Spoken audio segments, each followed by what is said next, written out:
Hello friends, welcome to rage life. आज 9 तारिक तपाईको मार्च र अस्ति हामीले आलु खनेको थियो।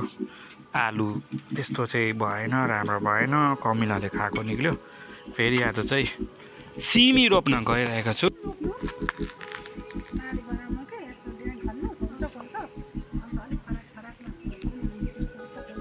यहाँ आन्टीले हामीलाई सिकाउनु हुँदैछ कसरी रोप्नु भनेर। अब स्टार्ट काम। यहाँ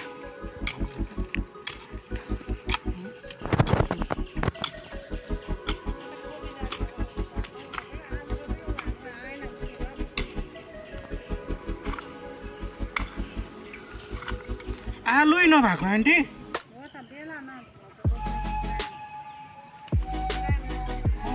रोपेको थिएँ यहाँ छोरा।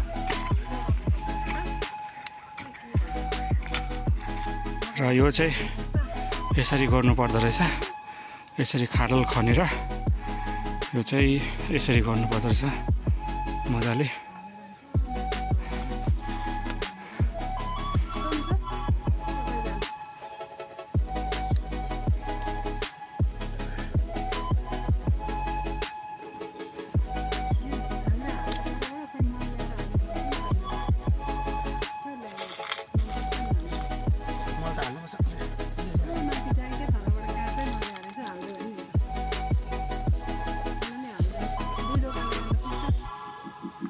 डोको बोकाइ हुनु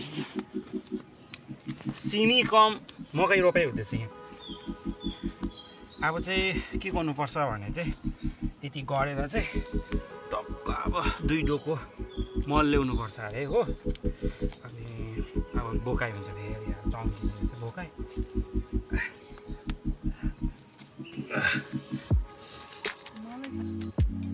आलु आउँछ मदरसँगै रहेछ यी चिल्रे, मदर कम चिल्रे नि।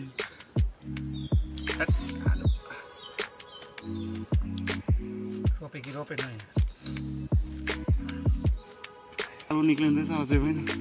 कता कताबाट एक दुईवटा आलुहरू आउँदैछ, कटाउँदै गर्दा भेटाउँछ। के हुँदो रहेछ भने चाहिँ यो भिलेज लाइफमा चाहिँ मान्छे चाहिँ फिट बस्ने रहेछ। नो एनी उयो के अब यो मस्कुलर पेन त्यस्तोहरू हो। You will be staying fit किनभने इट्स भेरी हार्ड वर्किङ।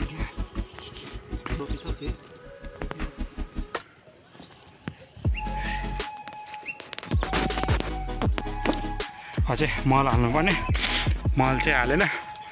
मल चाहिँ अब कहिले हेऱ्यो नेक्स्ट टाइम कहिले। आजको लागि त्यति रोपी चाहिँ राखौँ भनेर रोपिरह्यो आज चाहिँ। आज 23 तारिक मार्च। हिजो मोतलाबाडीबाट आएको, आज सन्डे र आज चाहिँ आएर यस्तो थाङ्ग्रा लगाएको छ। यो सिमी मजाको भएछ, लाइन बाई लाइन सिमी मकै भएछ। तर यो लाइनमा चाहिँ लगाउनै बिर्सेछ, सिमी नै लगाउनु बिर्सेछ यो लाइनमा चाहिँ हो। र आज घाम मजाको लागिरहेछ, घाम दामी दिन भइरहेछ। र यसरी अब थाङ्ग्रा लगाएको छ आज। अब चाहिँ कति दिनमा हुँदो रहेछ सिमी। आज तपाईको 5 तारिक मई 2025 र मकै चाहिँ यत्रो भएछ। सिमीहरू चाहिँ अस्तिको आधी हुरी आएको थियो अस्ति र लडेछ। अब यसलाई अलिक गोडेर ठिक पार्नुपर्ने छ अहिले फिलहाल। यत्रो भएछ सिमीहरू मकैहरू।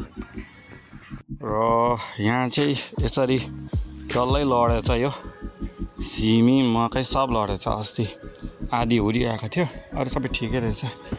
यो सब अहिले भर्खर यो बाँस ठोकेर यतिको ठिकै छ अहिले फिलहाल। र यसरी फुल लाग्दैछ, सानो छ सिमीहरू। सो आज चाहिँ हो 15 तारिक मेको महिना 2025। र फाइनली यहाँ चाहिँ के देख्यो भन्दा हाम्रो बिन्स सिमी यहाँ निकै भएको रहेछ। So I will so you. यहाँ सिमी निकै भएछ, कतिवटा रेडी हुँदैछ, कतिवटा रेडी भएको रहेछ हो। सो हामी अहिले टिप्ने प्रक्रियामा छौँ र अहिले टिप्ने प्रक्रियामा छौँ र यति जस्तो चाहिँ टिप्दैछौँ। फाइनली सिमी आजको लागि यति चाहिँ टिपिरहेको राम्रो भएछ। र यहाँ बस्तीमा आएर आलु पनि रोपे, सिमी पनि रोपे, दामी हुँदो रहेछ। यस्तै अब गर्नुपर्ने रहेछ। अब अर्को के हुँदो रहेछ अब लेट्स सी अब के राम्रो हुँदो रहेछ।